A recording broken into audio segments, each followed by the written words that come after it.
Please rise for the flag salute.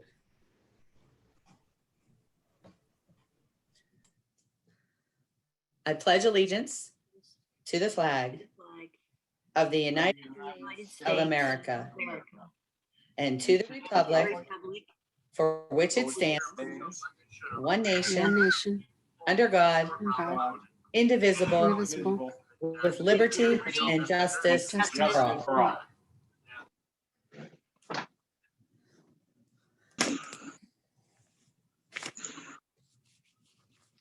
This meeting is recorded for district purposes. It is or may be published in part or in its entirety on the district's website without the express permission of meeting participants. Can I have a roll call, please? Yes, Mr. Angus, Here. Mr. Campbell, Here. Mrs. Curtis, Here. Mrs. Kehoe, Here. Mrs. Manganello, Here. Mr. Metz, Here. Miss Pettigo, Here. Miss Young, Mrs. Fisher, Here. 8 present. Thank you. Can I have the sunshine law, please? The Board of School Directors held an executive session on Wednesday, March 17th to discuss personnel matters, considering the purchase or lease of real estate, matters subject to attorney-client privilege and other confidentiality laws, salary schedule, and labor relations. Do we have any correspondence today, June? I have no correspondence. Thank you.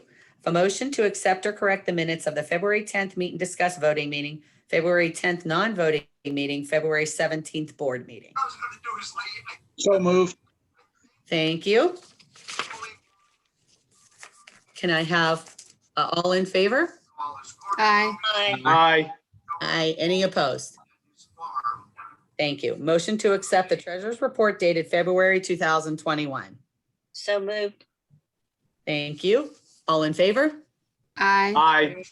Any opposed? All right. Do we have any amendments, agendas to the agenda this evening, June?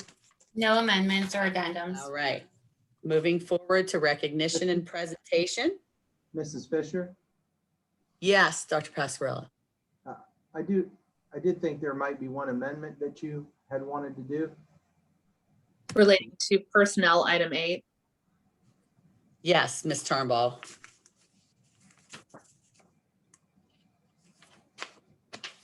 Get to that.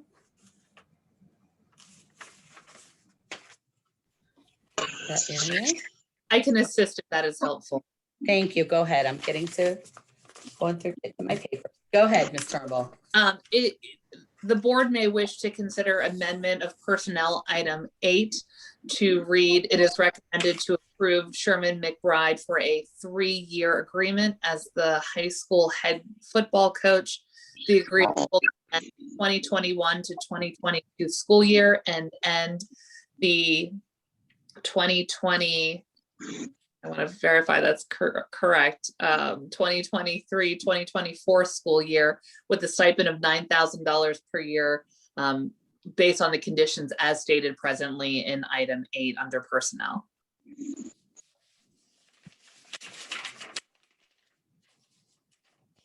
Thank you.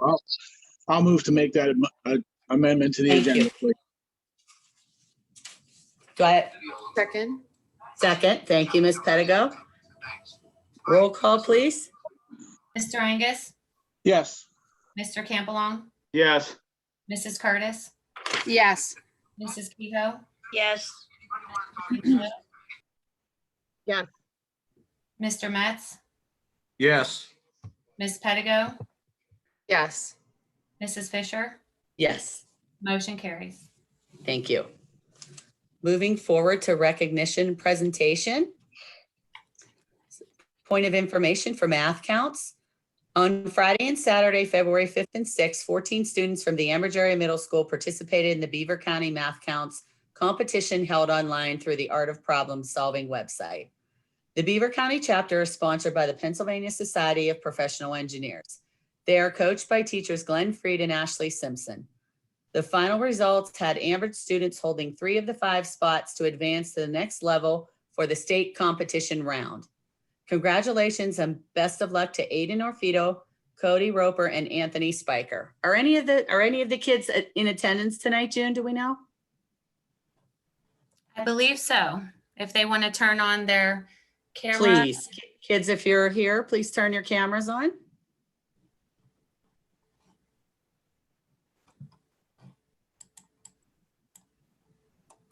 No, I don't see them. No, nobody's there? Okay. Well, on behalf of the board, we wish them congratulations and best of. I'm here. Oh, hi, Aiden. I'm here too. I'm here as well. I can't see Anthony. Okay. Thank you guys for your hard work on behalf of the board, and I'll let the board offer congratulations as well. We're very proud of you and we wish you the best of luck. Congratulations. Absolutely. Yes, thank you. Congratulations. Congratulations. Congratulations. Bridger proud. Okay. Cheerleading, point of information. Congratulations to the Ambridge varsity competitive cheerleaders led by captains Kaylee Graziano and Liz Baronio and head coach Jen Phillips and assistant coach Amanda Palshaw on their accomplishments representing our district during this difficult year. The Bridgers placed third at both the Indiana PA and the Laurel PA cheer competitions. They competed at the WPIAL Competitive Spirit Championships last week, placing 10th out of 18 amongst a selection of a large group of schools with seasoned competitors and experience at the state competition level.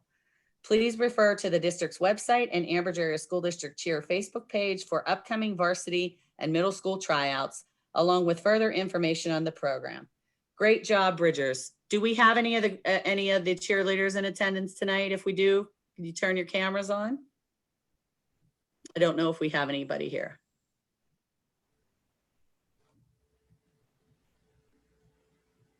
No? All right, great job, Bridgers. Moving forward, Dr. Pascarella. Yes, thank you. June, do you want to pull up the presentation, please?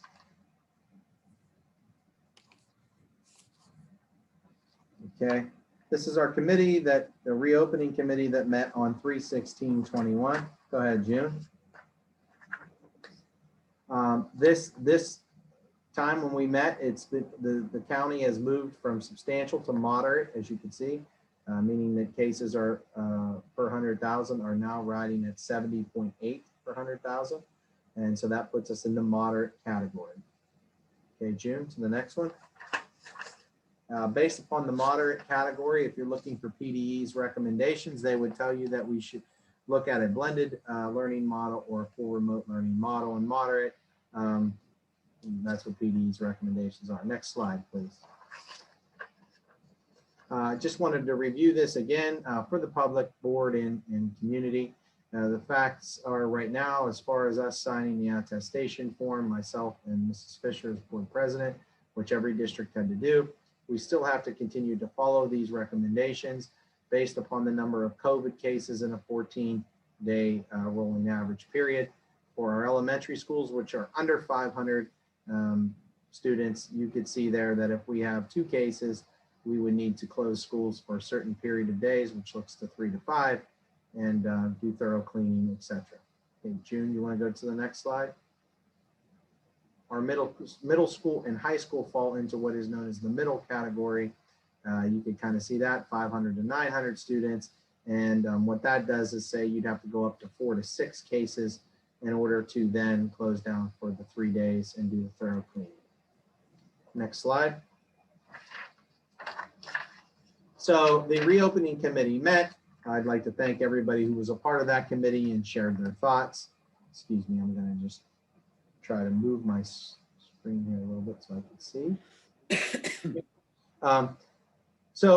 Some notes from that: a split vote from the committee members on the opening committee of the Ambridge Area School District schools with additional instructional days. 12 of the members that were present voted to reopen 4 days a week for all students pre-K to 12 starting on April 6, 2021.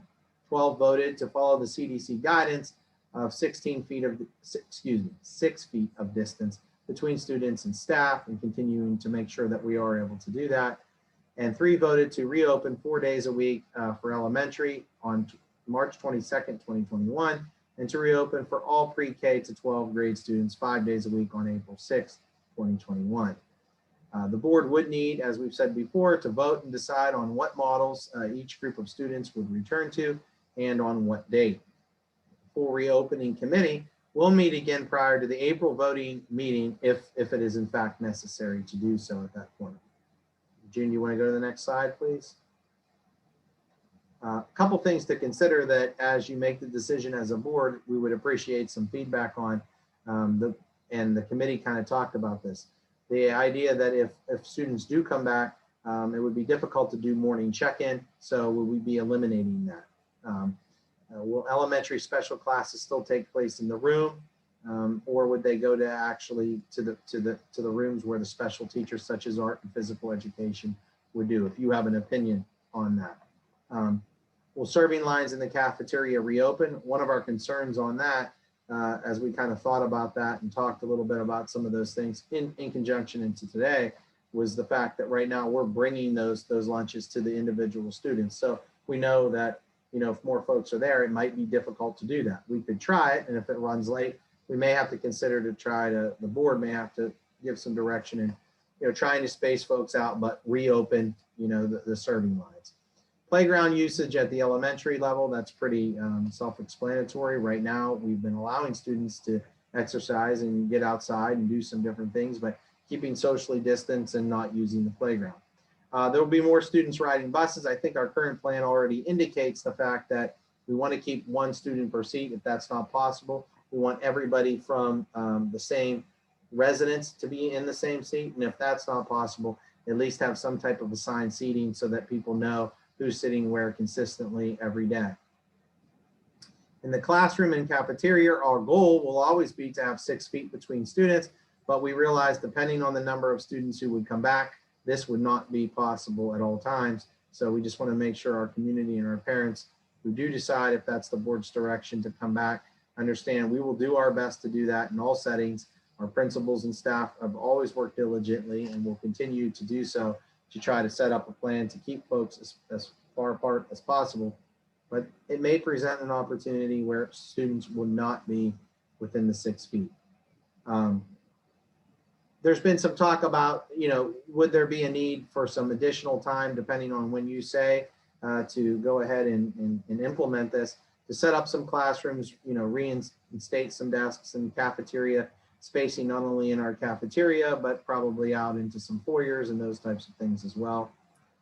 Also, the talk was to kind of conduct a parent/student survey just to try to get a gauge, you know, in the next couple of days as who we would expect to come back just for planning purposes.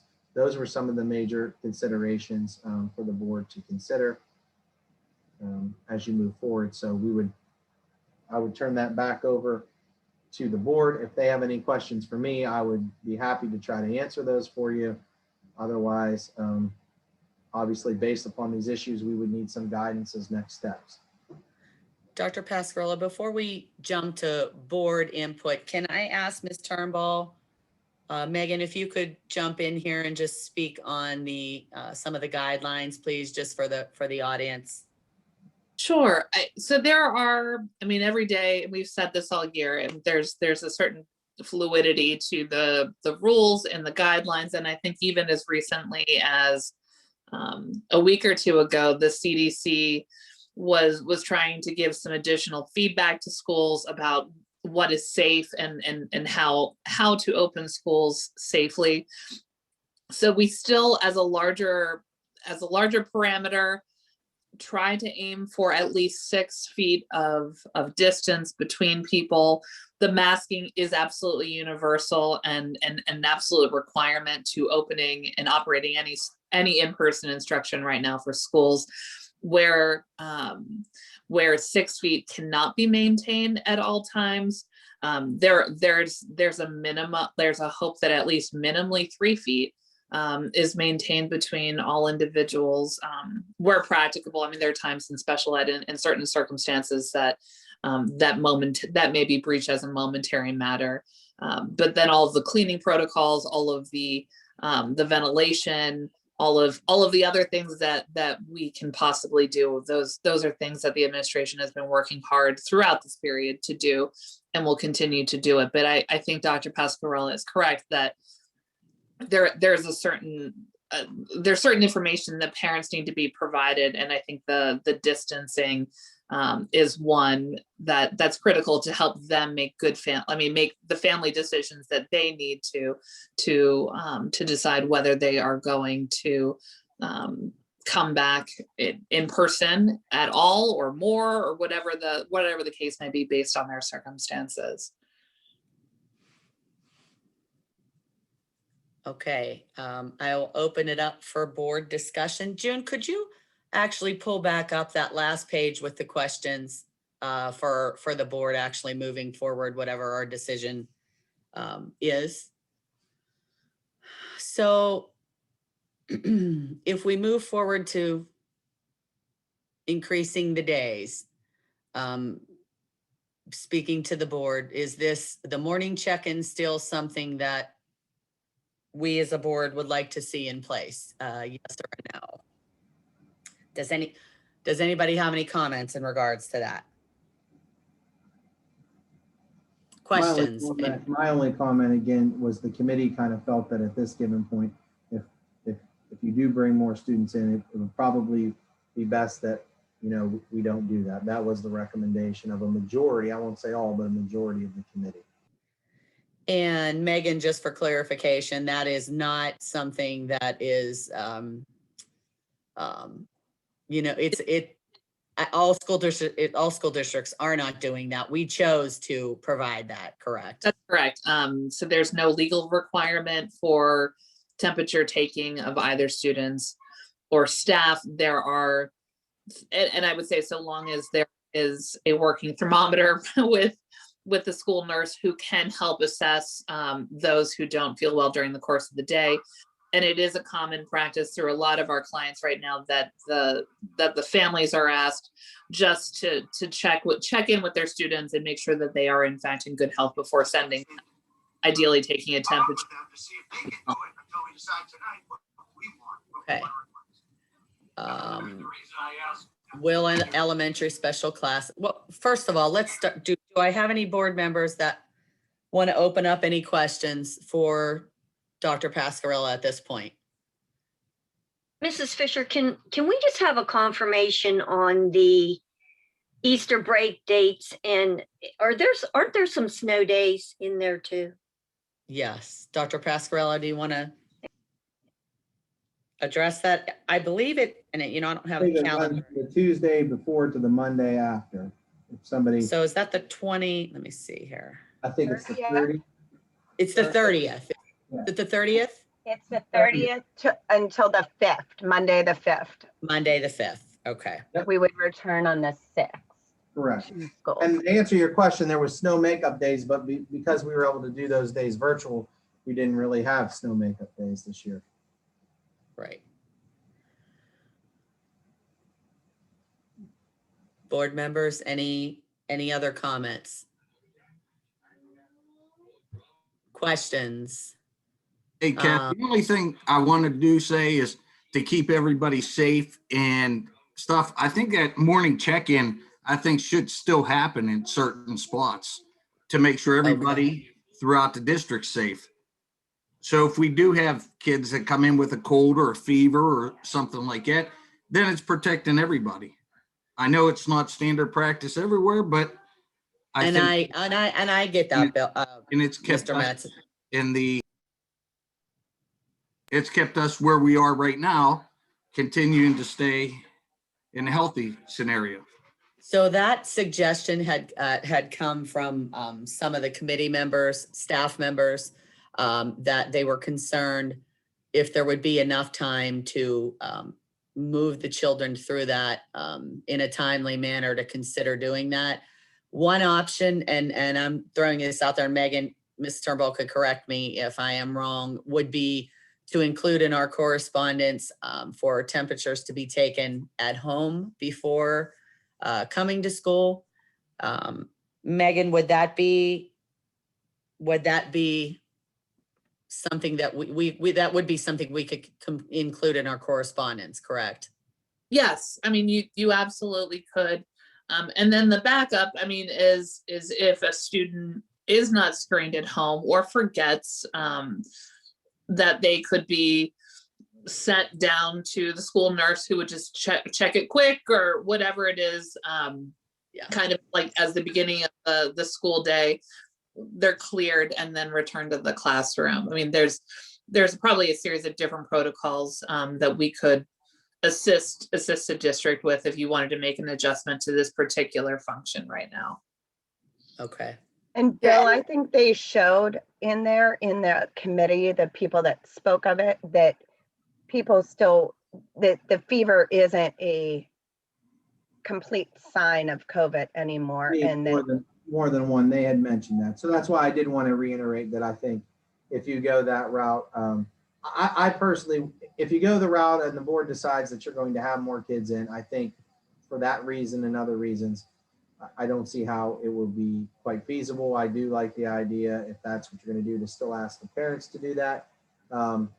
So that was what was discussed, not by me personally, but by many members of the committee that did indicate that. How do we check in? How do we check in at the junior high currently? Say pre-COVID. Do they go through the same way the high school kids went through? Well, to the best of my knowledge, I've primarily only been here COVID, but pre-COVID, when I was here, before, I mean, I think one of the major differences in COVID was limiting the number of doors that students were coming in and out of. Right. That's what I know of what's occurring now. Before, I'm not sure 100% if that was, the case, or if they allowed them to use, multiple entrances depending on where they were being dropped off. Well, like at the high school for this morning check-in, like I feel like that's almost something that would still happen because they're checking their bag, they're going through a metal detector, right? I mean, so the middle school doesn't do that. They don't do that. So for the high school kids, so we're really just talking about the junior high and the elementaries, because for the kid to put his wrist up to a thermometer or his head up to the thermometer at the high school should take a second as well, right? I mean, unless I'm mistaken. Well, it does take a little bit longer, to make sure that process. I've seen it a few times. And the more kids you have, it just kind of bottlenecks, to be honest. Sure. At the high school. And I would also say that they, right now, part of the check-in is asking them, a series of questions about do they have any of these symptoms and so on and so forth. So Okay. I would say between the bag checks and that, it would definitely slow the process down to the point where, depending on the number of high school students, they may, I don't want to say they will, but they could very easily be late, to class because Okay. of the bottleneck. I don't want to say that for sure, but from what I've seen, I think that could happen, to be true. Okay. Yeah. Well, can I ask, how many teachers do we have out there or somebody in the building that is checking kids at each entrance of the school? Is it one? Is it five? No, Be 5 to 8 for the high school. Mhm. For the high school, but what about for the elementary schools and the middle school? At the elementary schools, the ones that I've been at, I've seen definitely, it's a process. People go out and meet them. They tried to get them to stand on the X's. They put them through. I mean, there'd be anywhere from 4, 5, 6 people or more involved in that too. They would be on the bus already, the majority of these kids. So, I mean, I think Kathy's point of having them check at home, that's our biggest safety as parents doing that, because they're still potentially getting on a bus, riding with everybody to the buildings. So I don't know how much, I think if it's helping our teachers and everyone else, then we have in the committee, I mean, we have a bunch of school nurses on that committee that pretty much gave us examples of why it wasn't needed anymore. So I'm just trying to speak for some of the committee that was there. Let's talk about transportation as well, and Dr. Pascarella, how that would work. if the board chooses to return the students. So I think as I said in the presentation, I think what would happen is I would contact Rhodes following this decision, let them know, try to give them information about what students may or may not attend, but basically they'd have to, in my opinion, stop at every stop like they typically would in case a student was there. And I just think it would take a little bit longer to get there, obviously, because more kids are going to be coming now, which they'll adjust the times. I mean, it might take a day or two for everyone to adjust, but I think that will happen. As far as students on the bus, again, you try to, if there's not a lot of people, you'd keep them one per seat. If that's not possible, you try to keep everyone from the same household in the same seat. And if that's not possible, you'd ask them to sit with somebody who's the same person every day for contact tracing purposes. I think was the best recommendation that I have heard in and around transportation, other than, you know, busing everyone one to a seat, which I don't know that will be possible on every bus.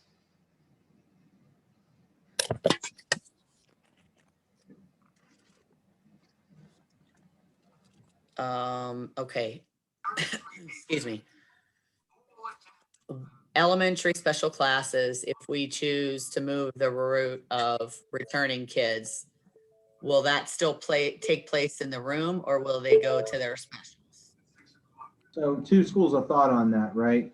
One is the other areas may or may not be used for other areas or reasons. If you have to move kids from one room to another room for quarantining and spraying purposes, that's one reason why you may want to do that. However, the more students that you have in the actual classroom, the more crowded it is, for example, to do some of the physical activities and those kind of things. And you know, you have those issues going on. So I just think that's kind of a decision. I think there's pros and cons either way. I mean, I think being able to go back to some of the rooms, I mean, they may not be able to be socially distanced, or they may have more activity, but then, you know, you don't have the same sense of trying to keep them separated. So I think it's kind of a judgment call on what you're looking for as a board. From where I sit, I think we could continue to try to do it in the rooms, but just so you know, they would be crowded.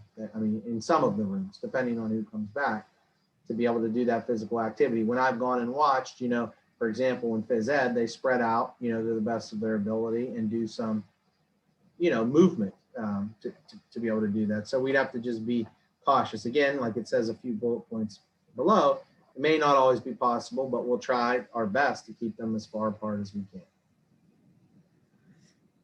One other, Dr. Pascarella, just moving to vaccinations, and a question there. Everybody that wanted an opportunity to get the vaccine, was that provided? Were we able to provide that to our staff? So to be transparent and honest, I mean, this is what we would say. Originally, the county was trying to put something together, and that kind of fell through. So we advised anyone who was able to be able to get one and chose to get one to try to get that. So some folks went on their own and they were able to qualify and get that. And then after that, the state put forth through the intermediate units across the state that the Johnson & Johnson vaccine would be administered to in a prioritized order, that we had to come up with a list. And throughout wave one, we had a list, and it looked like we were going to be short, but there was a lot of unused vaccines from other districts. So everyone who had responded by that Friday, who made our list, because you had to be in by that given Friday, was able to get the vaccine if they could show up and go. You know, now there's a wave two that went out, and so if anyone missed that opportunity, I believe it's tomorrow at 5 o'clock or somewhere around there, that our staff only and folks would have a chance to sign up for that, and they received the link to do so. The only thing else I would say to that is some folks are in between vaccinations, and Johnson & Johnson is one vaccination, but if they did get it, then, you know, they're not quite to that 2-week period for when it sets in. But they did, to your point, to the best of my knowledge, unless they missed the email, they did have an opportunity to sign up. And if they did sign up, they had an opportunity to get it. And now they have another wave for folks they'd like to do that, they need to sign up as soon as possible. Thank you. So will the serving lines in the cafeteria reopen? I mean, my recommendation to you on that, just from where I sit, I would try to avoid that, but we're gonna have to talk to our cafeteria staff. Some of that's gonna come down to the numbers that actually show up on the given day and the number of people who choose to, for example, take the lunch as opposed to pack. But I would say that we can try that, but I think my recommendation to you is we can try to not open them up, but we have to be prepared that if we're late, you know, lunches take too long or kids are rushed, you may have to open them up with the best plan possible to try to keep them distanced, because at some point right now we're delivering those to each child at their individual desk. And on that note, as I've said earlier, we'll try to keep them as far apart as we can, but it's going to depend on the number of students that come and looking at the different buildings and the areas that spill out to try to come up with a plan to do that. So, I mean, my opinion is that we could try that, but if we start running late, then we would have to extend that lunch, let them finish eating, and then go back to allowing them to go through the line. I don't see how else you're going to be able to do it in the time frames that we have. Okay, and I apologize for all the questions. I'm just trying to be as transparent with the public and the board so that when parents do make a choice on what they're going to do for their kids, that they have all the information. And just for a point of reference, we will be sending a survey out later tomorrow to parents or guardians once a decision has been rendered here on a return. Board members, what other questions do we have? What other information do you need to make an informed decision? I'll continue with the other stuff, but I'm just trying to get some feedback for you if you need any additional information before we get on the list. Well, I know that we worry about the 6 feet, but isn't the 6 feet changing? Isn't that coming down to 3 feet? Megan? I don't know if it definitively will. I don't believe that it officially has. I think there's some slightly softer language now with the CDC about the distancing. I don't think I have seen anything quite yet where that has been picked up by PDE or the Pennsylvania Department of Health. Okay. So and some of that sometimes it's just a matter of timing. I mean, you and I, we could be looking at the news tomorrow and say, oh, well, there it is. Or it could be that they continue to make these recommendations knowing that institutions just need to do are at some point have to make hard choices and do the best that they can to balance all the issues at hand. Okay. Let's see, playground usage at the elementary level. Anybody have any opinion on that, or? Let them play. Anybody opposed to that or have concerns there if we get to the point of returning the children and putting additional kids there at all? I'm just trying to, like I said, I'm trying to be as transparent as we possibly can so parents have all the information they need, before they make a decision. No. Okay. Talked about the busing already. In the classroom and cafeteria, 6 feet between students would be the goal, but not always possible. Megan, can you touch on that a little bit as far as if the return goes to giving parents the option to return 5 days a week? And again, in terms of the distancing? Yes.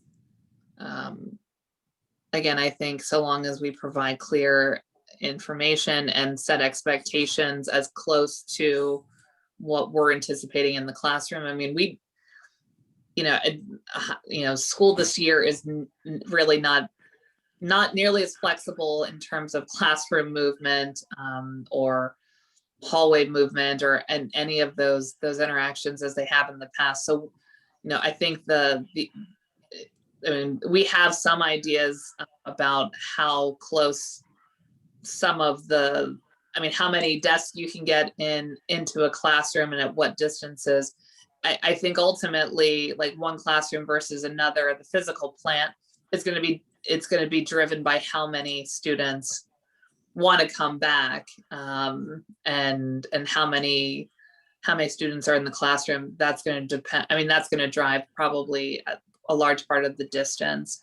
I know that the administration is looking at using every reasonable square inch of buildings, of cafeterias, of auditoriums, of other spaces that may exist to continue to meet the goal of 6 feet. But some students sometimes may be as far away as 6 feet for most of their day, and others may be as close. They could be much closer to the 3 foot mark at other times. Which is why it continues to be critical for the mask wearing and ventilation and some of those other things. But yeah, parents need to be aware and to some degree comfortable with the probability of 6 feet not being a reality at all times for all students. Thank you. Questions, any from any of the board members there after Megan's response at all? Feedback? No questions. Okay. Nope. Okay. Time to set up classrooms and cafeteria. Dr. Pasquarello, can you elaborate on that a little bit? Yeah, I just think that, some people in the committee had mentioned that, in order to effectively do this, depending on whatever the board decides, any amount of time would be beneficial to them to be able to set the classrooms up to the best of their ability, to make sure we have, many of them are already close to being set up. They might just need to add a few more desks. However, there are some in other buildings where we took the desks out of there and used those desks in cafeterias and those types of things.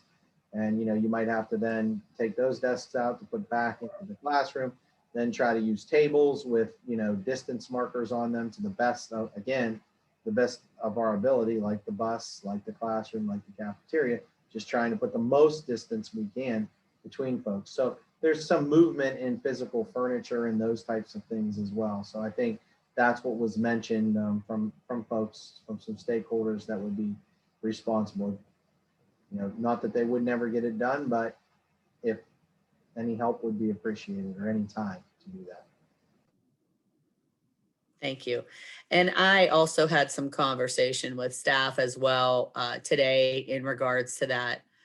Just trying to gauge and get their feedback, to give them some time to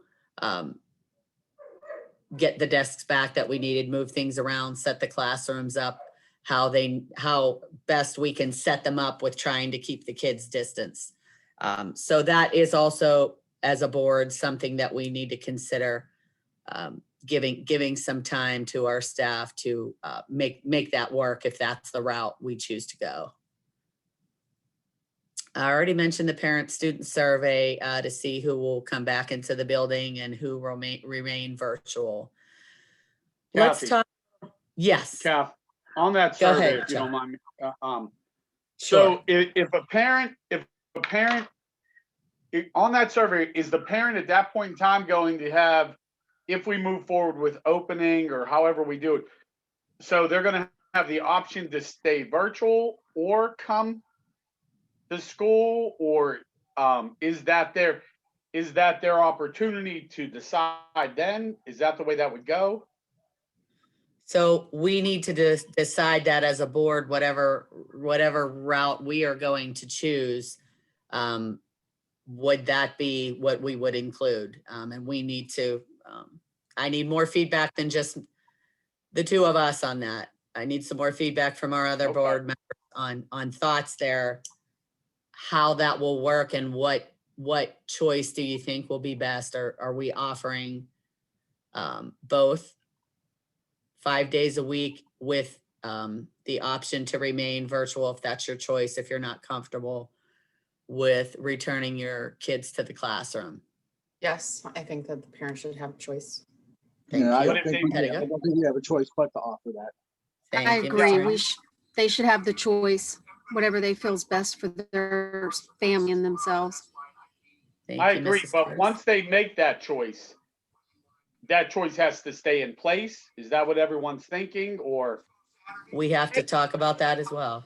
I think we Go need to ahead. give flexibility, but communication through the parents and the principals, so teachers are aware of where the kids are being educated. But if we go with a 5-day opening, there are chances of kids being quarantined because they might not be 6 feet apart. In a secondary school, when you're open in the hallways, they're going to be next to people, and parents need to realize that. So there's going to still need to be a lot of flexibility. And if a kid's feeling sick and they want to log on versus coming to school and maybe possibly quarantining other people, we need that flexibility to keep the schools open. Well, I don't disagree with that, but I also don't think that, I think that it's unfair to the people that are arranging the classrooms to all of a sudden one day get an influx of 6 students, and then the next day those 6 students choose to stay at home and things along those lines. Like, I don't disagree with what you're saying in special circumstances as far as quarantining and things like that. But I think to be able to just flip-flop at whatever your whim is for that day, I think that could become a problem. By adding, you could add an extra 50 kids into a school at one point in time. Do we know how many people we have flip-flopping? I mean, I just have, but I don't know if we've done a survey though, right? That's part of the survey. We've done previous survey, but we do, I think, Dr. Pascarella, we have a general idea of. People make decisions quite frequently, to be honest with you, to go back and forth between the two. That's something at the beginning of the year that, we as a group, you as the board, and my recommendation said that we need to allow flexibility for people to be able to decide that. That's what we had said then. So I know it's not a ton of people, but I know in listening and speaking with teachers and such in the building that there are some folks that say they're going to come and then they go virtual or vice versa. I mean, most of them are supposed to let their building principal and front office know, or their teacher know, so that they can count for them to make sure everybody's safe. But sometimes that occurs and sometimes, that doesn't. So as long, our rules have always been that as long as you have logged in or came to school, that would count as you being in attendance. So we do have some in and out students that decide to come in and out when they feel they need to. So that's what we're doing right now. I wouldn't say it's a ton, but I would say that it's a long way from only a couple. Yeah, but that's Now here, but when you're only dealing with really half of the school at that time, the space doesn't become a problem. But if all of a sudden we're going 5 days and we get more kids in the school, then those 50 extra flip-floppers all of a sudden become, to be honest with you, it becomes a concern. we establish a lead time, like for quarantine, and if someone's feeling ill and they log in online, that's a different situation. But if it's somebody, maybe we just say that if you are in virtual for a week, you have to give your building principal notice, and the following week is when you can attend in person. okay, All here, the rules about it, but maybe just establishing some lead time that allows for prep to rearrange the classrooms would be good. and I got another question is, in the lower grades, what are we going to do if, just say a kindergarten or a first grade, they get 24 people in the class and then you got online students? How do we give them the best education online as well as give them the best education in the classroom with one teacher? That's something we have to also consider here. How do we give the Well- best education on both sides? I think they've been doing that, Bill. Our teachers have been doing Well, both they with, haven't had 24 kids in the classroom. but then they would and only taking on- have 2 or 3 online. They wouldn't have, like right now, some of them, like a high school class could be managing 15 kids online, 15 kids. Okay, in but those are high class. school kids that can be themselves. You got little kids running around the classroom.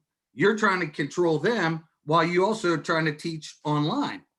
How do you control that situation with one teacher and still be able to give them the best education? That's my, I think everybody's going above and beyond their duties here. I'm going to be honest and saying, staff and community board members, there's no easy answer to this. And there's a lot of good points being brought up, and I see both sides. I think a lot of the guidelines, in the beginning were before vaccinations, and, looking at where it will progress to at this point, we don't have that answer.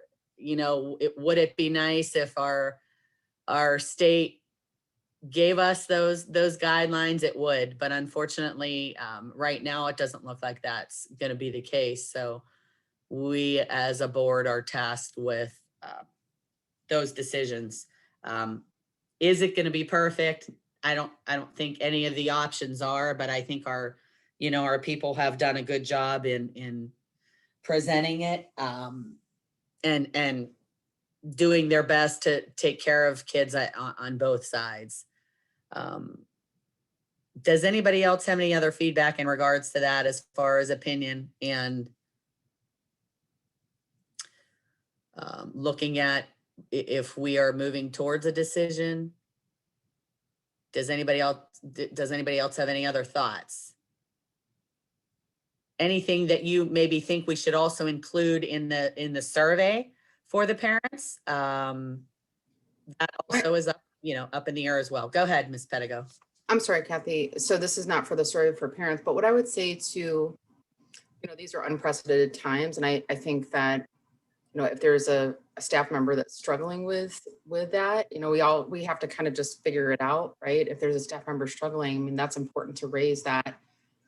Maybe there's support and tools to be able to help. And I think we also just always have to take a look around us and see what our brother and sister school districts are doing when it comes to this, because it's just new for everybody. Sure. So I just wanted to mention that, I think. Sure. And I don't want to speak for the administration or the building principals, but I would say, being transparent and, talking about concerns is going to be important, especially by our teachers, to say, hey, I might need help with this. Right. Absolutely. I agree. And I know some of the things mentioned in the meeting yesterday, we also talked about using larger spaces with classrooms that may return, a larger amount of kids, maybe a gym or an auditorium, so on and so forth, lunches, as well, utilizing, I believe, actually, one of our elementary schools is using gym space, correct, Dr. Pascarella, right now? Yes, and the others, if necessary, have some desks set up outside if it would be needed into the foyer. But one of them is using the gym for overflow if that's necessary right now, correct? Okay.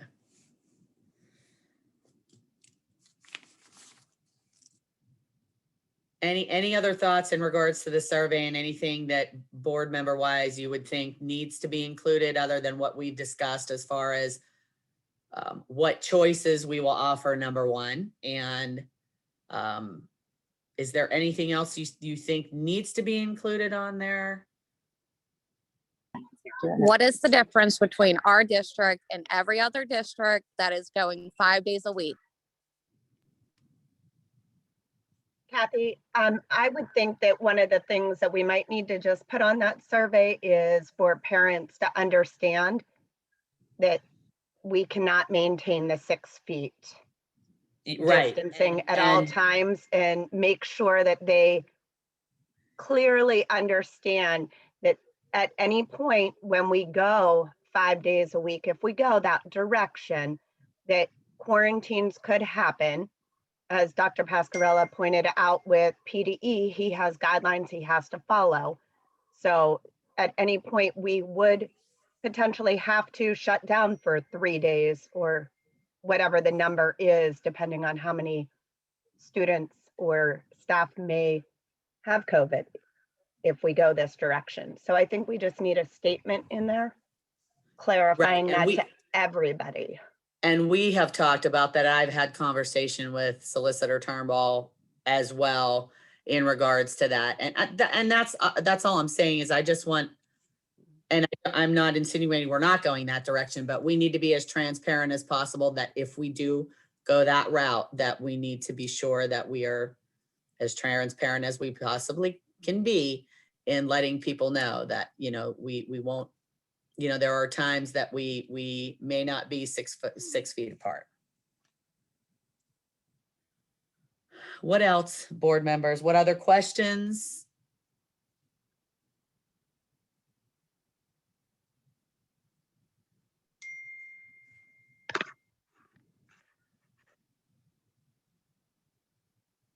And Dr. Pascarella, do you have anything you want to add at all?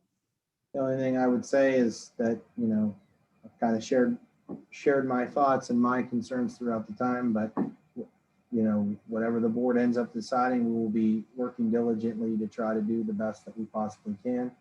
I do think that's important. So I appreciate that we will be notifying parents that we will do our best, but as it says here, it's not always possible for 6 feet distance. The only thing else I say is, as you take a vote, if it's too much, probably to answer some of these questions, I could try to summarize what I thought I heard after you take the vote, or we could just go right down the list and I'll just say what I thought I heard, and if I didn't hear anything, I'll ask you, just so that we get answers to that. I think it's important so that everybody understands these things as they go to make their decision. The last thing I would say is I continue to, and I understand everyone's point of view, but I continue to say that flexibility is very important for the parents to be able to choose that. But other than that, that's what I have at this point. Thank you. And we're speaking of in regards to the choice, correct, Dr. Pascarella, as far as 5 days or? Right, I'm saying that if that is the decision of the board, you know, not what I personally. Right. Remember, if that is the decision of the board, that was the next thing. If you're asking for my thoughts on that, which you may or may not be, but I think that my opinion is there should be flexibility to allow people to be able to go in and out and feel comfortable in doing so. I would just say that to Mr. Campbellong's point, I think that, you know, if anything, and you're going to limit that, maybe you would say that, you know, we need to know by this date, you know, but it's a tracking mechanism that's difficult for people to be able to do that. And I understand his point and I completely respect it. I'm just trying to think when it rolls out, you know, will it be effective and will we be able to keep track of that effectively, not being difficult? Because I think, you know, I understand his point and it was a good point. But I just would say I'm on the side of, if you go that route, even though I'm not for it, I would continue to recommend to you all that you allow parents to have that choice. Because some of them may say, yes, I want to go, and then get there and not feel comfortable, and their kid may not feel comfortable. And you know, that's my thought. Thank you. Thank you. Any other feedback, board questions? I think one thing that does concern me is we do need a little time, at least a few days, to prepare if we choose to go that route. And I just ask that you be flexible there in looking at that and just considerate of the staff that does need to put that together if we decide to choose to go that route. Mrs. Fisher, today's the 17th. Would we be looking at maybe Monday, the 22nd or Tuesday, the 23rd? What date are we entertaining here? So, and that'll be up to us as a board, but after, like I said, speaking with some of the staff, I think we at least need to give them, I would say that Tuesday or Wednesday, if we choose to go that route, at least a few extra days just to get prepared. Something else that the kind of kids share these are just some other things I'm starting to think about, like the sharing of cubbies and these types of things. I'm just kind of throwing it out there.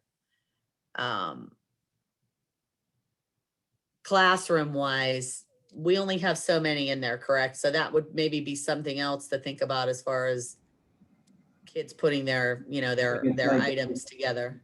Mrs. Fisher, I would see that as everything else. You do your best to try to keep things as Try to keep it. separated as far as possible, Okay. but if, and look at creative ways and see what teachers and principals can come up with, but we just Sure. wouldn't be able to quite guarantee that. But we could look at creative ways, and I'm sure if you get the teachers and principals continuing to think about that, they'll try to come up with the most effective way, as long as parents understand that might not be possible in every room, but we can try. Sure.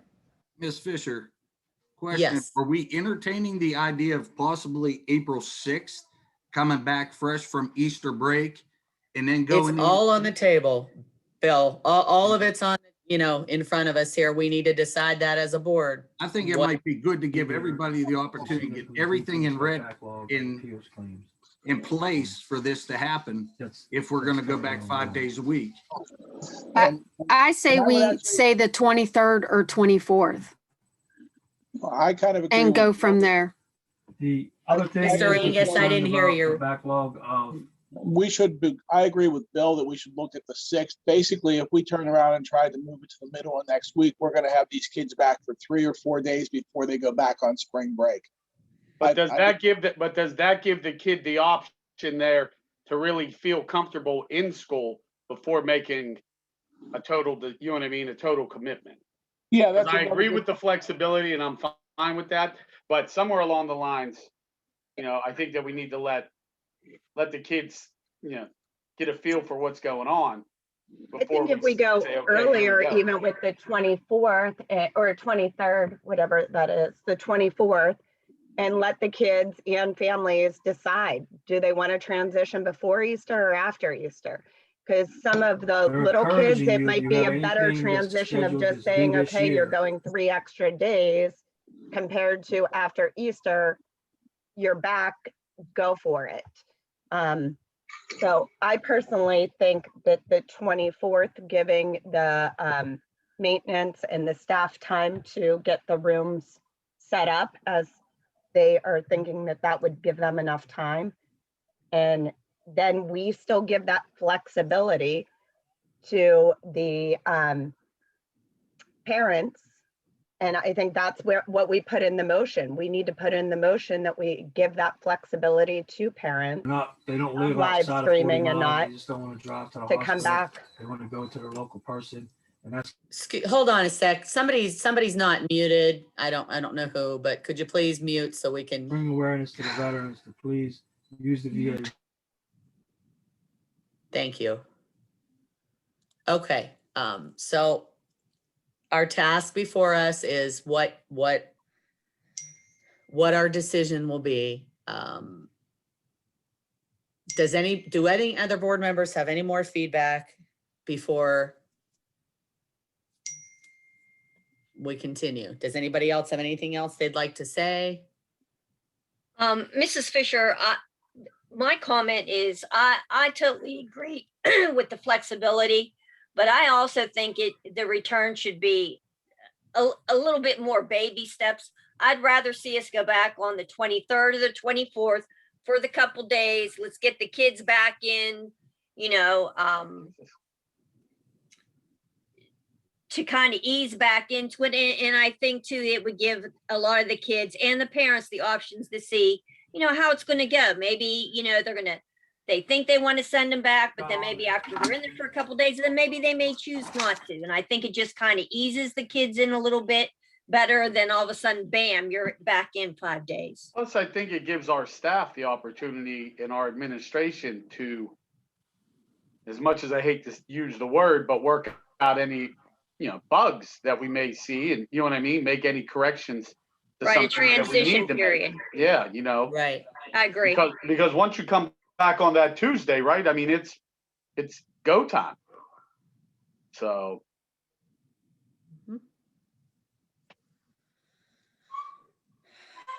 Anyone else?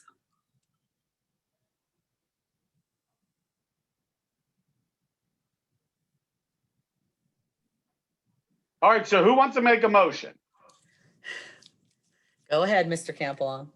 All right, so I'll make a motion that we return to school on March the 24th, Wednesday, for 5 days a week in person or virtual, per the parent choice, for grades K through 12. You need to do pre-K, Chuck. Pre-K All right, through 12. pre-K to 12, with the flexibility for the families to do what they see best. I don't even know if I could add that in there, but we'll add the flexibility thing in there. Do I have a second? I second. Okay, Mrs. Manganello, thank you. Can I have a roll call, please? Okay, hold on, I'm just still writing this down. Sure, go ahead. Take your time. All right, Mr. Angus, Yes. Mr. Campbell, Yes. Mrs. Curtis, Yes. Mrs. Kehoe, Yes. Mrs. Manganello, Yes. Mr. Metz, Yes. Ms. Pedigo, Yes. Mrs. Fisher. Yes. Motion carries. Thank you. And before we move forward, I did want to, Dr. Pascarella, can you talk a little bit about graduation and prom? Yeah, before we do that, Mrs. Fisher, I don't want to be difficult, but I want to make Oh, sure. no, that- go ahead. I want to make sure I got that down. I mean, I understand 24th, pre-K to 12, and you have the ability to choose, the parents have the ability to choose whether they want to come or not. I mean, that's pretty clear to me. We'll try to gather that from the survey information.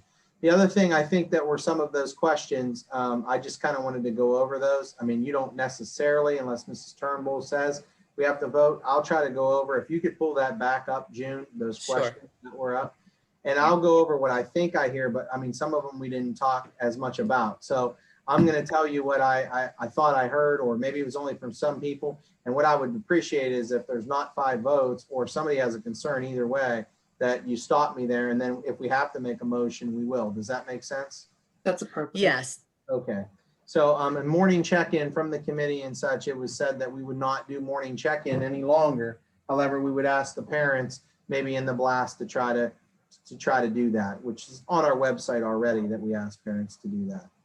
Does anyone have a problem with that? We would not do it anymore. And the parents, it's on the website, so they would know that we would ask them to do that. No, the only thing I don't have a problem with it, but if we could just include in our correspondence, Dr. Pascarella, that if we could encourage parents to do that at home before putting their children on the bus, I would like to see that included in the communication. Joe, we're still going to keep all our thermometers and whatnot set up in the entranceways though, right? We can have them there in case somebody would want to, but we wouldn't be doing that every day. I mean, we wouldn't. Well, I mean, just what about if someone came to the building? So, I mean, Yeah. visitors and such, there's very few right now anyway, there's very few visitors that don't work with students, but if we eliminated check-in, I was thinking that, I mean, I guess you have a choice. Do you still want to check in staff and visitors instead and not the students? I am a yes for that. Yeah, I think that makes sense, right? I mean, the staff is the one you have to, that you're really concerned for, I think, just because of, the kid, they should be checked. They should be checked. I think our staff are responsible enough for checking at home on their own.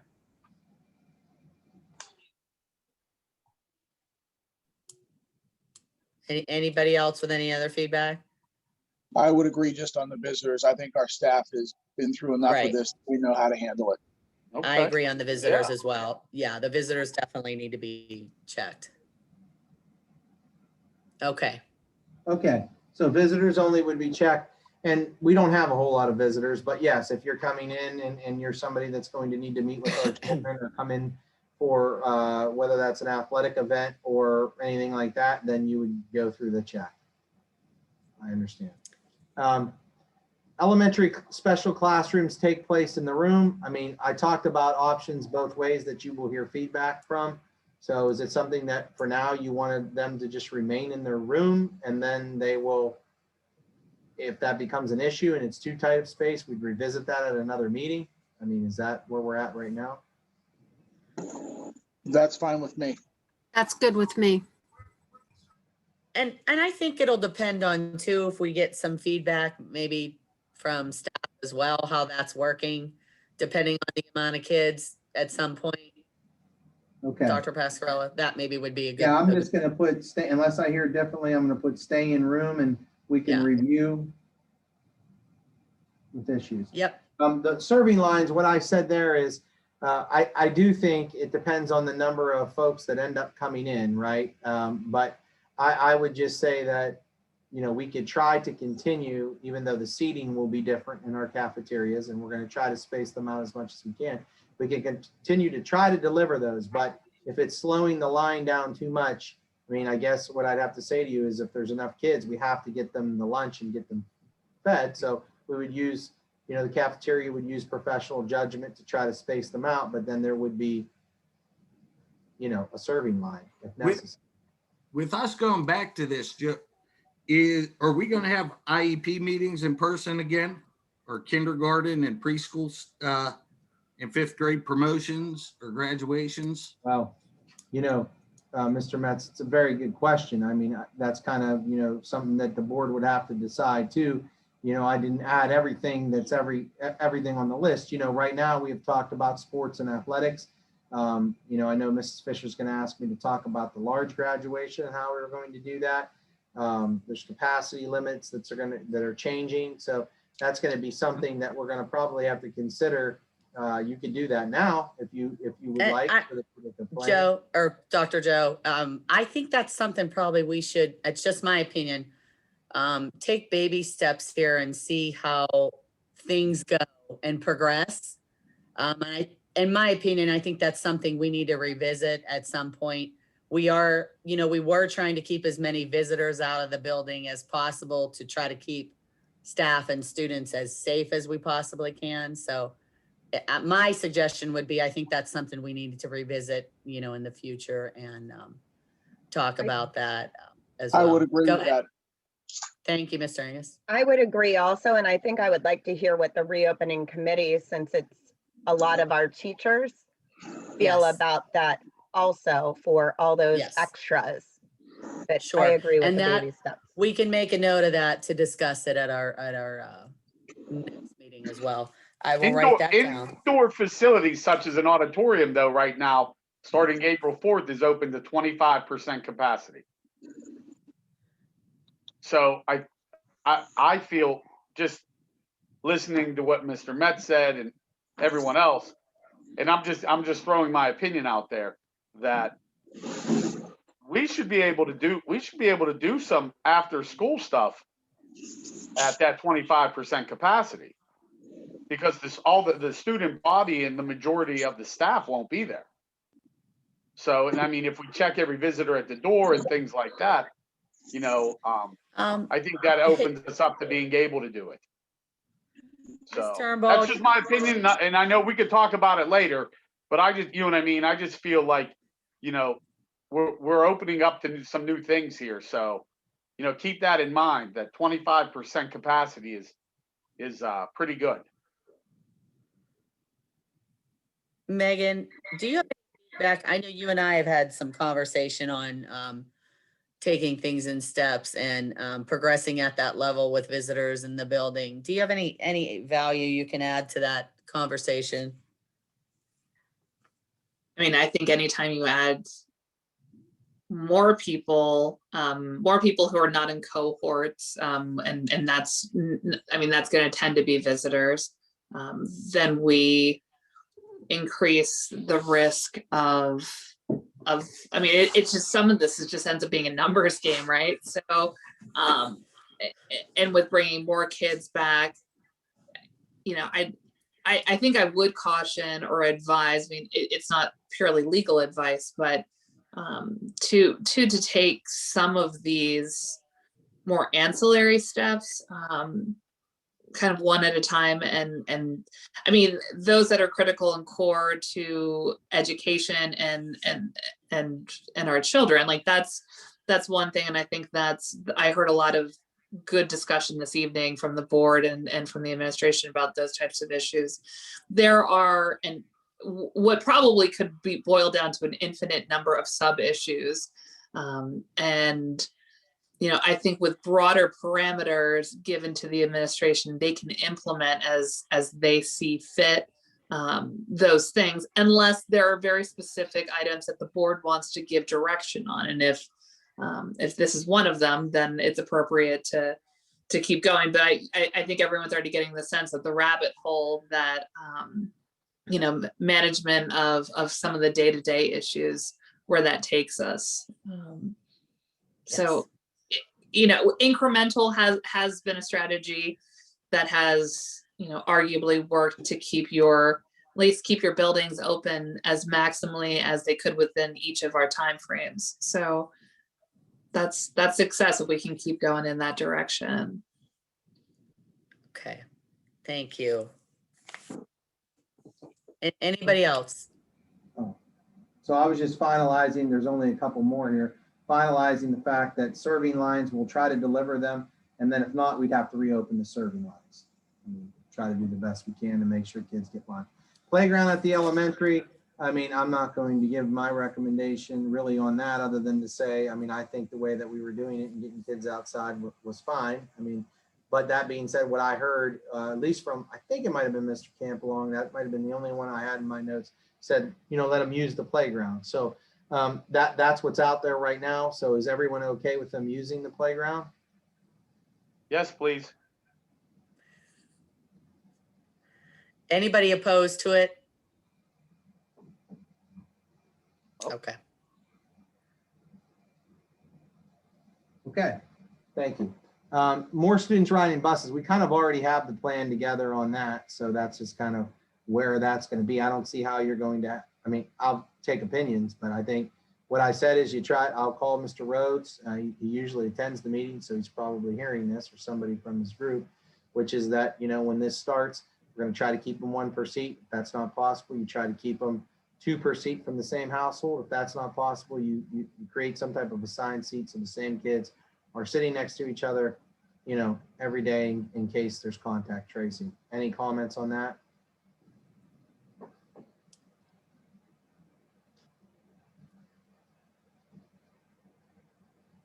The next one, I think we all said, and I appreciate that part, that we will put it in a blast and let them know we will do our best, but it's not always possible. There's nothing really more to say there. Time to set up. I mean, you've kind of given them the day already, so there's nothing more to say there. And the parent survey, yeah, we're going to send that out and ask, you know, basically who would want to come on what days. And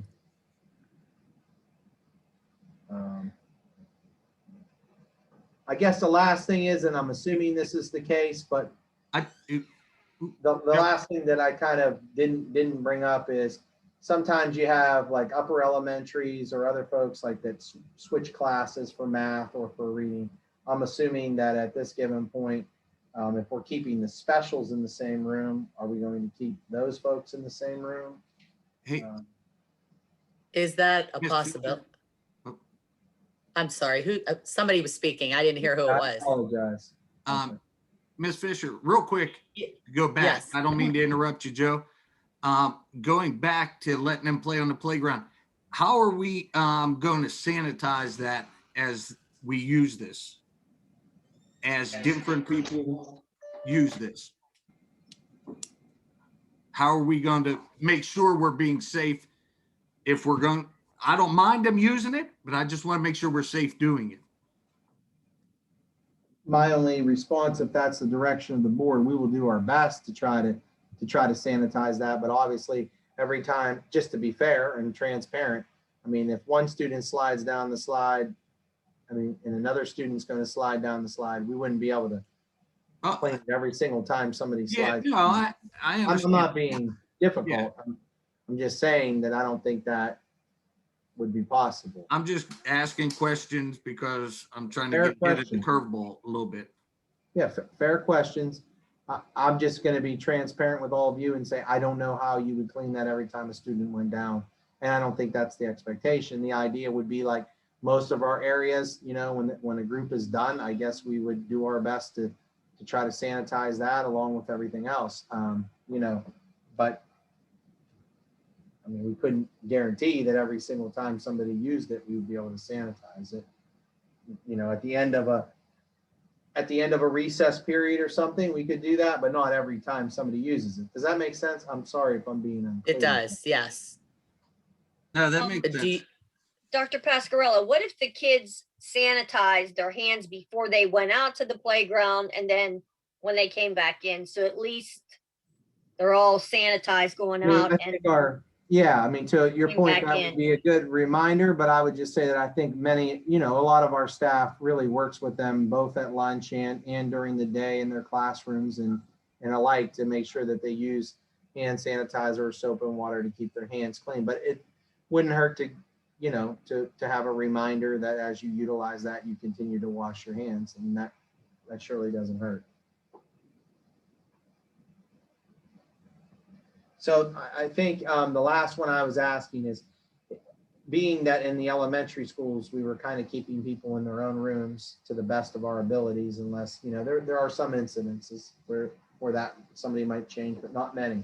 So I guess my only question in the upper grades where one individual may teach reading or one may teach math, instead of doing that through, say, you know, the iPads or however else the teacher moving, are the kids actually going to move, or are you okay with still right now, as you're saying, incremental steps that at the elementary school, we'll do our best to only move kids from room to room when we absolutely have to? Is that what I'm hearing? I would agree with that. At Okay. least for now, the incremental steps. Agree with that for now. All right.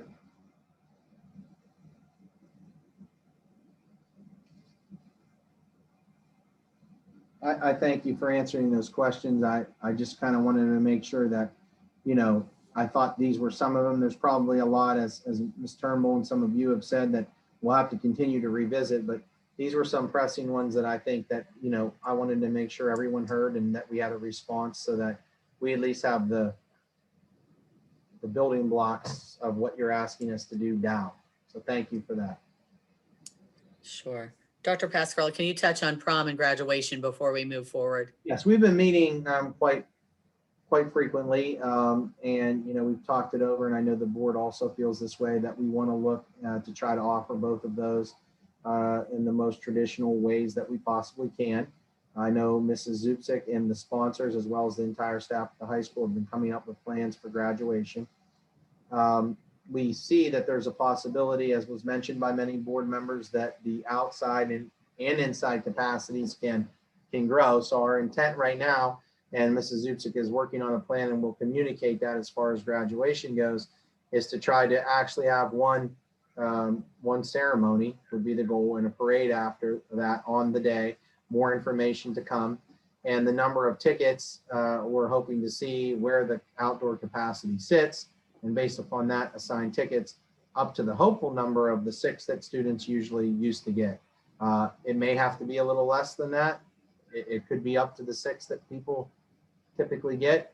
It'll just depend on the numbers at the time. But it does appear that, you know, that is the direction we're going to go, at least for this year. Looking at a possible outdoor, you know, stadium graduation just for this year, so that we would be able to fit more people. So I'm not going to steal the thunder there from the high school group who was working diligently on that. I'm sure they'll be letting folks know about that, but that is the intent on the graduation that, you know, we hope to have. And on prom, I think, you know, there's been some concern in and around prom just because of, COVID regulations. As we've talked about here, it seems like some of the indoor and outdoor, venues may be available. So I know that we're going to be getting back to Ms. Phillips, who I appreciate her work, and Ms. Zubcic, to kind of coordinate how we might be able to do that, looking at indoor or outdoor to fit all of the students and allow them to try to have the best possible safe prom experience that they can. I know that there will probably be some form or another coming from the solicitor's office in accordance with the board, waiver or at least acknowledgement that we will do our best, much like we're saying here, to come up with the most accurate and safe plan that we can. However, if you choose to go, it's kind of your decision. I think I summarized those accurately, and I'm sure the high school administration will be getting more information out, which is always subject to change, as everything is right now, depending on the regulations as far as indoor and outdoor occupancy that you can have. Did I answer that okay for you? You did. Thank you.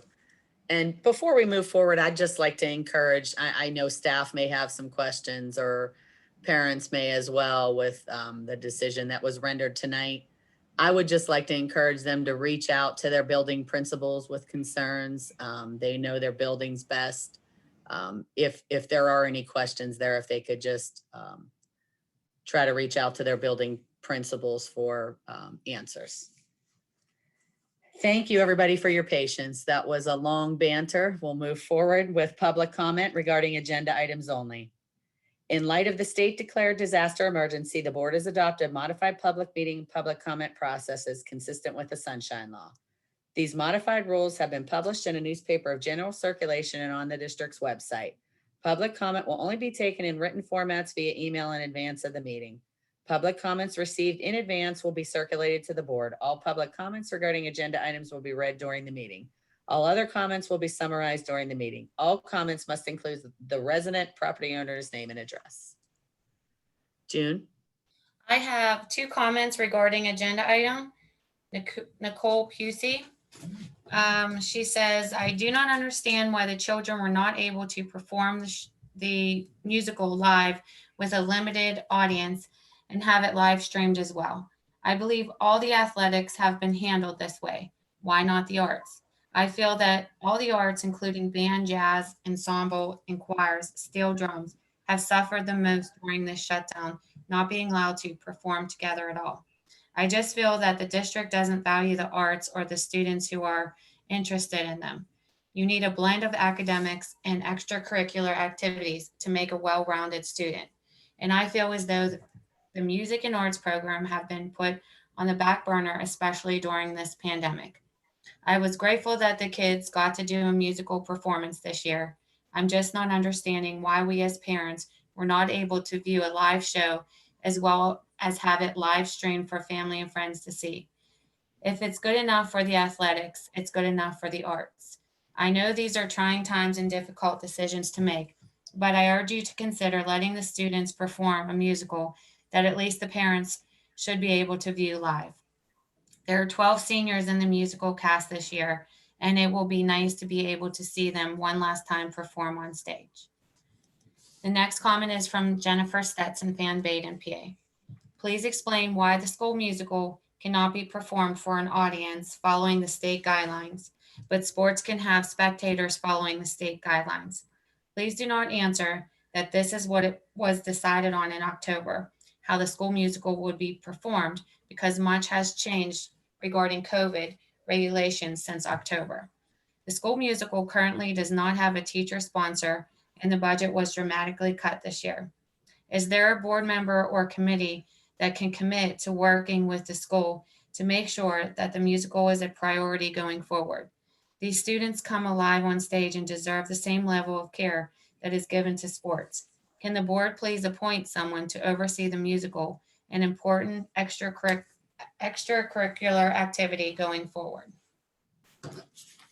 I also have comments that are non-agenda related, and it was also from Nicole Pusey, Danielle Young, Baden, PA, Lori Haranko, Economy, Sarah Jane Hill, Baden, PA, Amanda Briscoe, Baden PA, and all were recommending the board vote to bring the grades K through 12 back full-time 5 days a week. And that's all I have.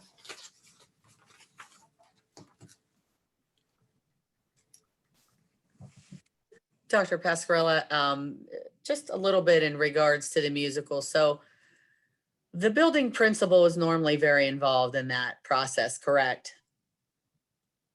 Yeah, the building principal works with the, with the director, the sponsor of the musical, and I know they've had series of conversations and tried to plan ahead, going back to looking at what the director was interested in. And I know that I didn't personally meet with the director, but I asked the principal to meet with the director and give some options back to us.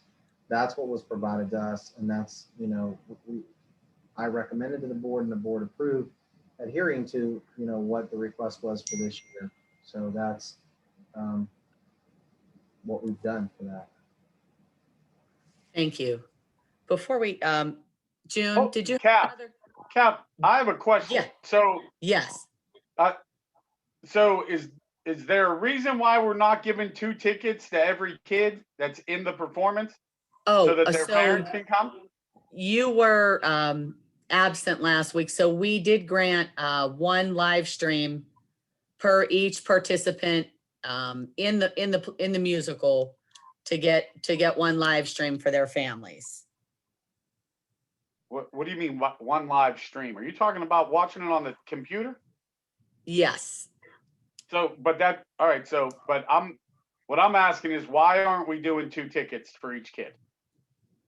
The musical is virtual this year, and that was decided upon early with Ms. Zupsik had met on more than one occasion with the director, correct, as Dr. Pascarella has said. We did have some discussion on this last week as well. Do you have any other feedback? Yeah, I mean, I'm just trying. Listen. I can't disagree with the one woman who said, and they both may have said it, but that we gave each player 2 tickets to go and watch it. I mean, I don't know. I don't see any difference. And I'm sorry I wasn't at last meeting. No, I wasn't commenting. I didn't mean it that No, and way. I know that. I'm just saying I'd have asked that question last, you know what I mean? I brought it up last week and just asked. There was a public comment in regards to it, and we talked about, addressed it as a board, and it was decided that each participant, whether they're stage crew or, a musical performer, would get a live stream, because the question did come up as far as paying for tickets, which did. Well, they're selling tickets now. They're selling virtual tickets right now.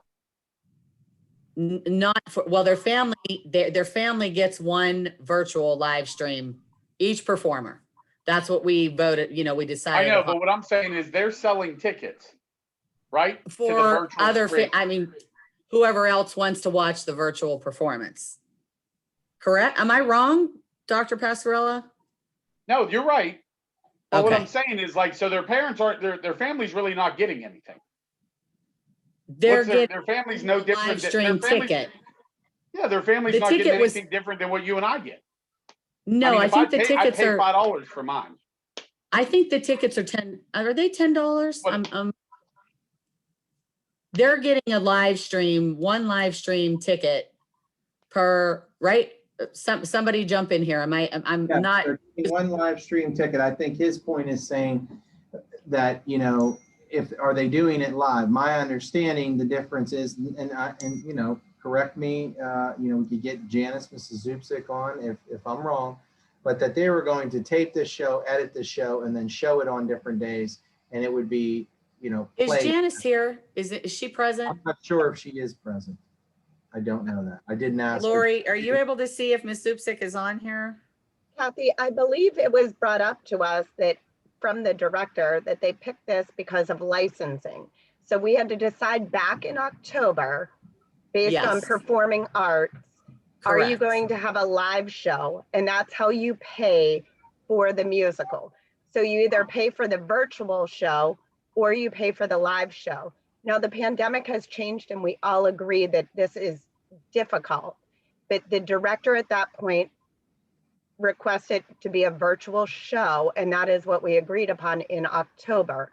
And we can't go back on what we purchased at that time because you have to pick one way or another at that point. So I think even though we feel for these kids and everything like that, we tried our best in October to make sure that they had at least a production during this school year. So I think that's the confusion where athletics, you can just open up and have a sporting event at any time. But performing arts, there's different regulations with copyrights that we had to adhere to as the board when we voted. If I'm wrong, anybody speak up, but I believe that's why we're in this situation. I was hoping Janice was on here to give a little feedback because I know she's had several, meetings with the director for sure. And I'm not sure, I know she's had meetings with the boosters as well, but. Well, I mean, if we had to pay for it to be one way or the other, and now we've already done that, then obviously, that puts us in a different situation. I don't. So. Anybody else have any other feedback there? No, we can't change it. So I think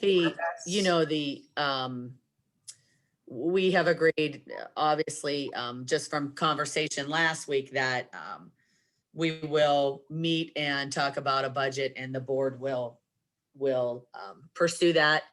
And the musical representation needs to direct their, concerns and discussion with Ms. Zupsik as the high school principal as far as moving forward with the musicals. And we'll do our best to work with you as much as we can. I know nobody on the board feels like we don't feel that the musical is important. All the students are important, all the kids are important. And we hear you that there's concern there, and we will have Ms. Zupsik once, we have a chance to go through the budget and determine what the amount will be. She will be reaching out and meeting with you. All right. June, did you have one more comment that you needed to read?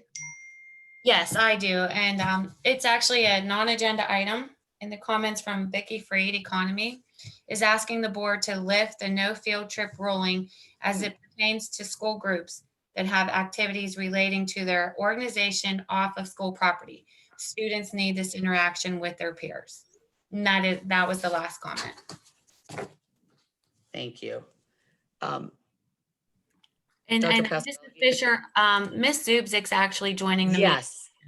Yes, I just got the information right now. So if we could have Janice step on just for a minute. She's in the meeting now. Janice. Hello. Hi. Hello. Sorry to disturb. Okay. I hope you don't mind if I keep evening. my camera off. Janet, no, we don't at all. Janice, can you just give us a little feedback? We were discussing musical and the details we had gone through in October and how the decision was made. And can you confirm for us that you did meet with the director on more than one occasion, correct? I have met with the director on more than one occasion. Additionally, we've had many phone calls over the course of planning for this event. Yes. And can you elaborate a little bit on, and I'm sorry to put you on the spot at the last minute here, but That's okay. So we had begun hiring staff for the musical in July at the board meeting. Over the course of the next few months, as we were still dealing with the pandemic, we wanted to make sure that we were still able to do something for the students that are involved in this program. We don't want it to be a loss or for them to lose an opportunity totally. So I think through the course of October to December, we started making plans to make sure that we had something for them to present. I believe that we agreed upon a format for presenting. We agreed on ticket prices and staffing. And then instead of having a full musical and just focusing on one show. They did like a Broadway compilation of some different things to highlight our students' talents. Thank you. And that was presented to us as a board, and I just wanted to make it clear for public information that we did. Yes, all the arrangements were passed before the board, and the board agreed on what we had presented from, I think we had 2 or 3 different options to choose from. Okay. And Janice, Mrs. Zoops, excuse me, one other Yes. question for you. This was the way that they ended up doing it. It's going to be, just describe how it goes, and it is shown live stream.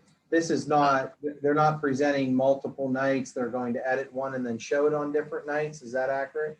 Correct. So over the course of, I believe it's 3 separate filming sessions, they're going to bring in the students to perform in their small groups. I think they've done a really good job of kind of keeping them in pods with their performance groups. So they'll film over the course of 3 days, which we've subcontracted out that to an individual to do. He will prepare the DVD for us.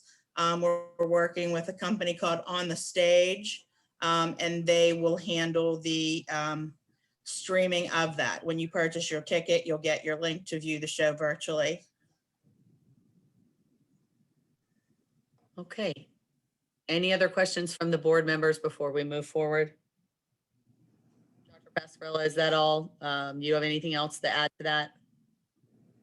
I do not at this time, other than I truly enjoy the musicals as I always do, and looking forward to, seeing this one in whatever form it is, and hopefully we get back to being able to do things the way we all want them to be and intended in future years. I also look forward to meeting with the board to set a budget, and then asking Mrs. Zupsik, who's on here, who knows this, that we're going to need to schedule a meeting with the director and review that budget and talk about, things for future years, so we're all on the same page. Thank you. And if I can add, she and I have already had that discussion that as soon as they kind of pack up this show and have everything balanced out, we're going to schedule that meeting to start planning for future performances so that we can have a full show in the future, we hope. Great. Thank you, Ms. Zupsik. Thank you for jumping on for us to give an explanation. You're welcome. Thank you for your time. Thanks. Have a good night. June, you were all through with comments, correct? Nothing else? Yes, nothing else. Thank you. Moving forward to the committee reports, Education and Technology, Mrs. Manganello.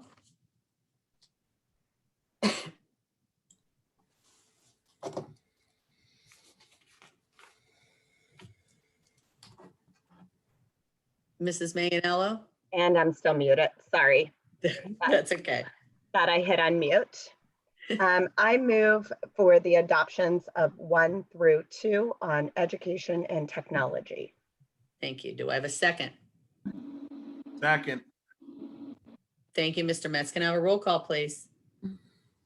Mr. Angus, Yes. Mr. Campbell, Yes. Mrs. Curtis, Yes. Mrs. Kehoe, Yes. Mrs. Manganello, Yes. Mr. Metz, Yes. Ms. Pedigo, Yes. Mrs. Fisher, Yes.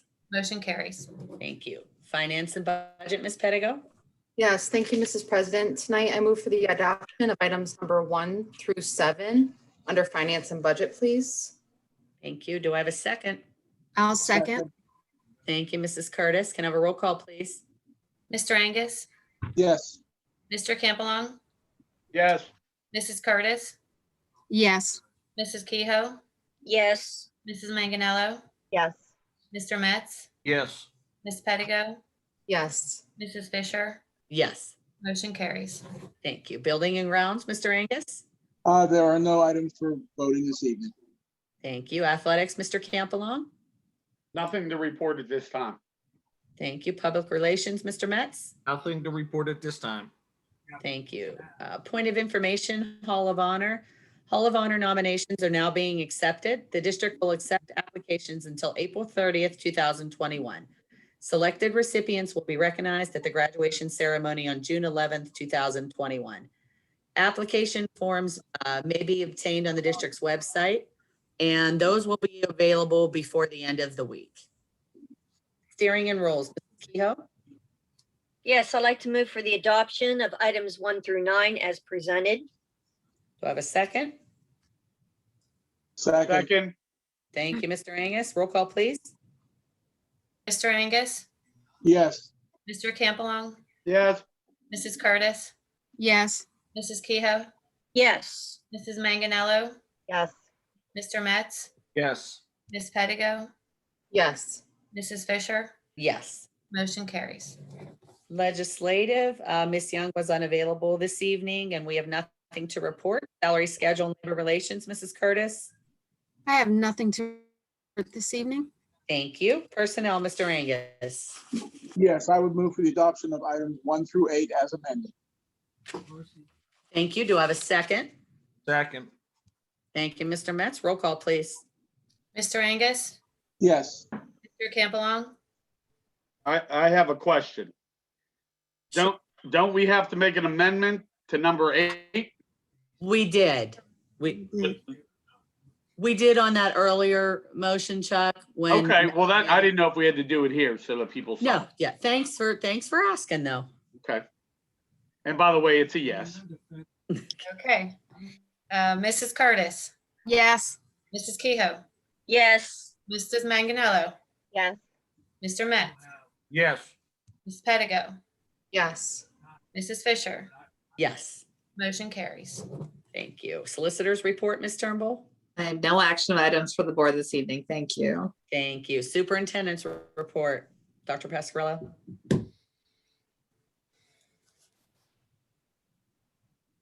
Okay. Yeah, thank you. Nothing further. I just want to thank everyone, as I always do.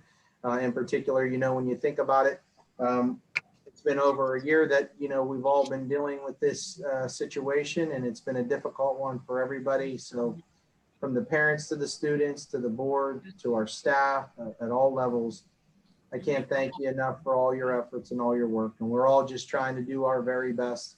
And I just want to tell you all that I do appreciate everything that you do. And it's an honor to be here. So thank you for that, Mrs. Fisher.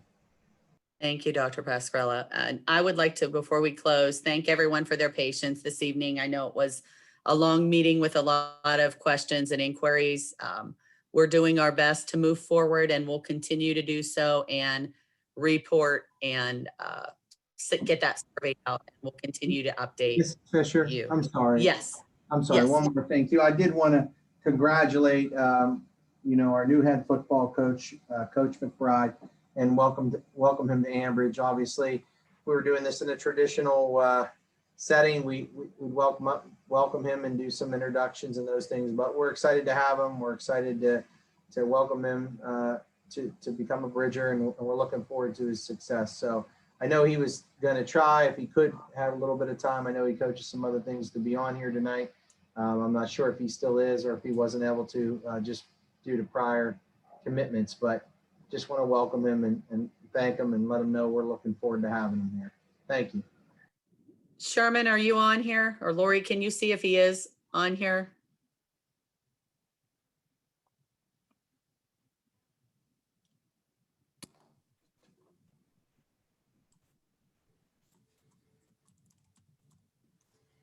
Laura? Yeah, I don't see his name listed, but. Okay. All right. He might Maybe. have had an event or something. Okay, no problem. I Yeah. just didn't want to miss him if he was on here for everyone to congratulate him, but maybe for our May meeting, we would be able to ask him to attend and welcome him. We'll talk about that with him, but thank you all for your patience this evening. I have a motion on the floor to adjourn. Second. Thank you. All in favor? Aye. Any opposed? All right. Thank you all for your patience and have a great night. Good night. Have a good evening.